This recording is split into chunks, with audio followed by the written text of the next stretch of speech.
Hey YouTube, welcome back. Today I'm going to start another series because this week is the start of my fat loss phase, okay? And I'm going to run you through everything I'm doing or the adjustments I'm making week to week over the next 10 weeks to show you exactly how I'm going to transform my body, drop body fat and get in shape. This is going to be a fantastic opportunity for you to get an insight into how I go about setting up a fat loss phase and then how I go about making adjustments when needed to ensure I'm getting the results I want. Now obviously understand this is my fat loss, this is my situation, this is just obviously then an example of how you could go about it and things you can learn from. Obviously don't just expect to do what I do and get the results that I get because everyone is different. This first video is going to go through the previous week, the week before this week, the week before I actually started my fat loss, because that week where I'm assessing my situation and setting everything up to get the data I need to set a plan for my fat loss, which I'm going to walk you through in a minute, is very, very important, and it is often a phase a lot of people miss. So this video is going to walk through how I did that, very simply, it's not difficult, to then let people do that within their own goals so they can set a very clear and effective plan for their own fat loss. If you do enjoy the video, please do drop a like. If you've got any questions for it, throw them down in the comments. If you haven't already, please do subscribe so you can keep up with this series.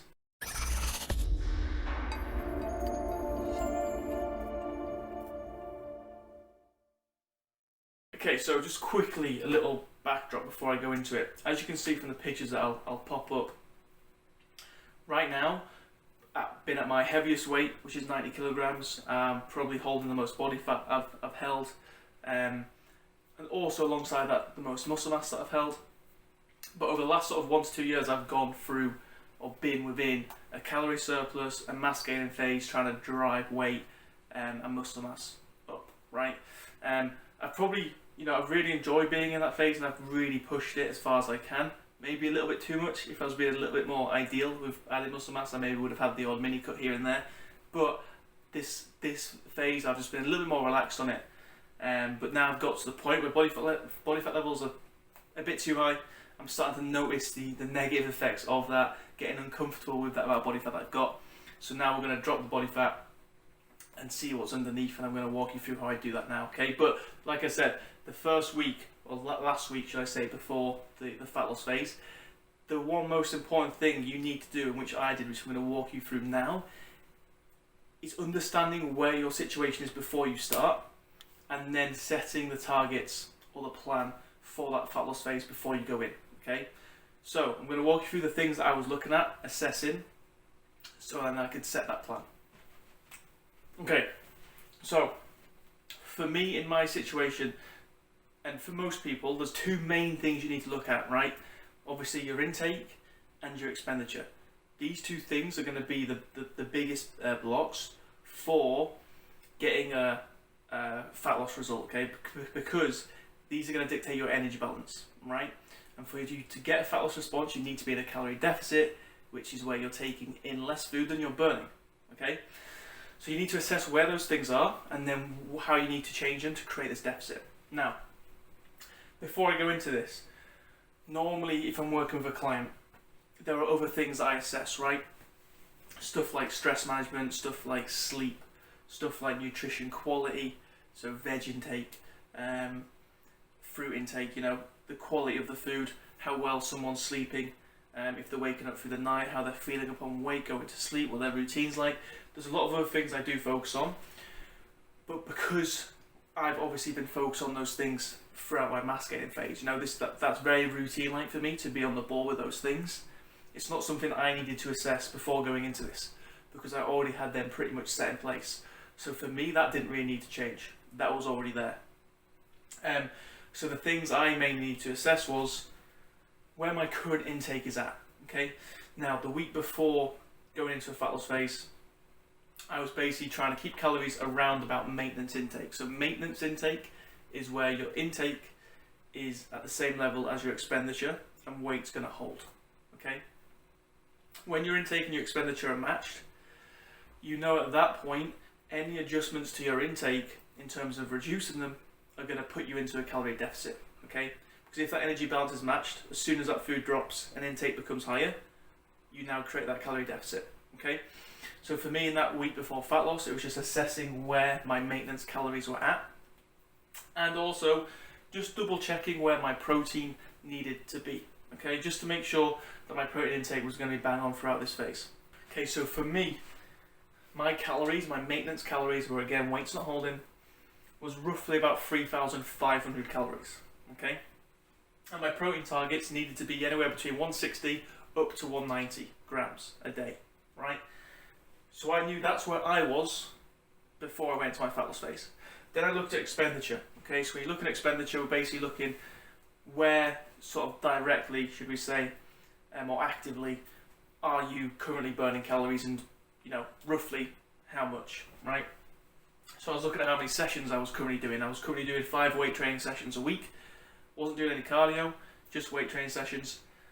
I was looking at how many steps I was doing, and at this moment in time, working from home, being sat down in essentially an office-based like environment, my steps were pretty low. Okay, I was only hitting like 5,000 to 6,000 steps a day. So this is where I was currently at within this situation. It's very simple, very straightforward, but I'm going to show you how doing this really helps set up your fat loss phase to be successful. Okay, so I was currently on 3,500 calories roughly, and that was allowing me to hold my weight. That was at maintenance in relation to my expenditure being 5,000 to 6,000 steps a day, training 5 times a week, just weight training. Okay, and then obviously I knew my protein target was about 160 to 190. Okay, now I have this information. I'm going to show you, I'm going to walk you through very simply again how I then made adjustments, set targets to get the rate of loss that I'm after, right? Now, my rate of loss that I'm after, like I said, I'm going to do this for roughly 10 weeks. It's going to take me towards the end of the year. And I'm looking to drop anywhere between 20 to 30. Now, that's obviously a big range, but I don't know exactly what I'm going to look like at a certain reduction in weight. So I'm also going to eyeball it a little bit.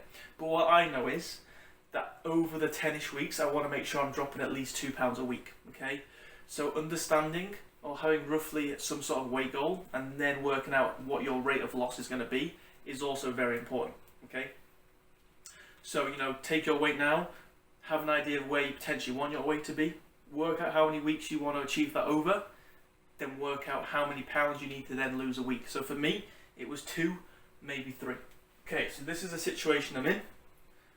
This is how many pounds I want to lose a week, 2 to 3 pounds. Okay, now, to work out how many pounds you want to lose a week, simply put, roughly, it's not exact maths, but roughly, for a 500 calorie deficit, okay, so again, you can create a deficit through reducing food intake and or increasing expenditure, but for every 500 calories that you further go into a deficit, okay, so for example, if I'm on 3,500 calories here, if I was to drop just 500 calories, reduce food by 500, because this is maintenance intake, that would put me in a 500 calorie deficit, okay? I could reduce it by 250 and increase expenditure to what I think would equate to a 250 calorie increase in expenditure, and those two things combined would be a 500 calorie deficit, okay? Hopefully that makes sense. But for a 500 calorie deficit, that would roughly equate to £1 a week lost, okay? So if you're looking for £2, if you want to roughly be in a 1,000 calorie deficit, if you're looking for £3, you want to be in roughly a 1,500 calorie deficit, okay? Now, obviously, those numbers then are getting quite big, okay? Now, fortunately for me, my food intake is quite high and my expenditure is quite low, right? Now, why that's fortunate is because for me now to create a decent sized deficit, I have a lot of room to play with, right? So, to get a 2 to 3 pound drop, let's say 2 minimum, and I'm going to walk you through why in a minute, I would need to put myself in a 1,000 calorie deficit a day, okay? I'm going to walk you through how I'm going to do that right now. The reason why I'm not setting myself at a 1,500 calorie deficit is because, one, initially when you drop weight, a lot of that is going to be water weight and the like. You're going to get a bit of a fluctuation. So initially, I'll likely drop more than 2 pounds, even if I'm only in a 1,000 calorie deficit.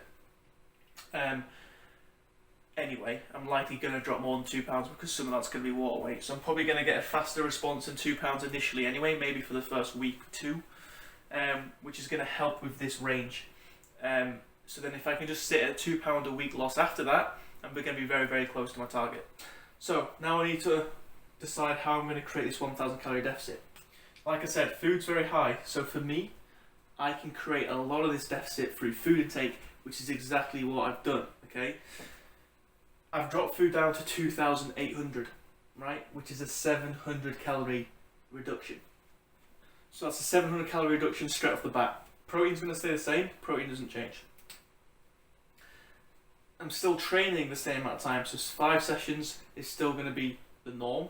No cardio yet, just 5 weight training sessions. So at the minute, with this, I'm at a 700 calorie deficit. Obviously need to get an extra 300. How I'm going to do that is simply by taking steps up, right? Now, knowing how many calories you burn from expenditure can be difficult. It's very hard to gauge, and it's something you almost have to sort of play with, see how your body reacts, and then adjust accordingly, okay? There isn't really exact numbers, it's going to depend on the individual, their weight, how excessive that training is, the intensity. So there's a few things, okay, it's quite difficult to sort of gauge, right? However, I'm going to take my calories from 5,000 to 6,000 up to 10,000 a day, which is almost a double increase, okay? And within that, within a 4,500 calorie increase, I'm going to estimate that that will be close to 3,000 extra calories being burned a day. Now obviously that's me estimating it when, you know, I do this quite a lot. I've adjusted these things in the past for myself, so I can make a bit more of an accurate decision, right? If you're unsure, you know, then it might be worth asking someone for a bit of advice, or like I said, it might just be a bit of trial and error and seeing what happens, okay?